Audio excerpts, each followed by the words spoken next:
বন্ধুরা তখন তো বাজার আনছে দেখাইলাম। তো দেখো এখন রান্নাবাড়ি হয়ে গেল। কি রান্নাবাড়ি করলাম, তো অত শাক তো আর একদিনে খাওয়া যাবে না, তো অল্পই আস্তে করছি আর থুয়ে দিলাম ফ্রিজে, আরও হয়ে যাবে 2-3 দিন। দেখো কি রান্না করলাম বন্ধুরা। এখানে করলাম তোমার হচ্ছে বেগুন আলু, তারপরে তোমার কটা ফুলকপিও দিয়ে দিছি, লাউয়ের ডোকা দিয়ে তরকারি।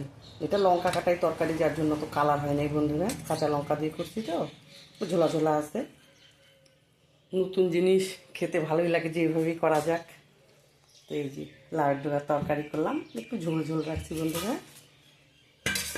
আর এখানে করলাম বন্ধুরা বড়ি দিয়ে বেগুন দিয়ে তোমার হচ্ছে মেথি শাক। মেথি শাক করলাম এখানে। আর এখানে তোমার হচ্ছে মাছ নিয়ে আসছে, তো তার জন্য আজকে আর মাছের ঝোল করলাম না, মাছ ভাজাই খাবো। গরম গরম ভালোই লাগে, গরম গরম মাছ ভাজা। এই মাছ ভাজা করলাম। এই তো আজকে রান্নাবাড়ি, এই দিয়েই খাওয়া দাওয়া সারবো আজকে। তোমরাও সবাই খাওয়া দাওয়া খাও, সবাই ভালো থেকো সুস্থ থেকো বন্ধুরা।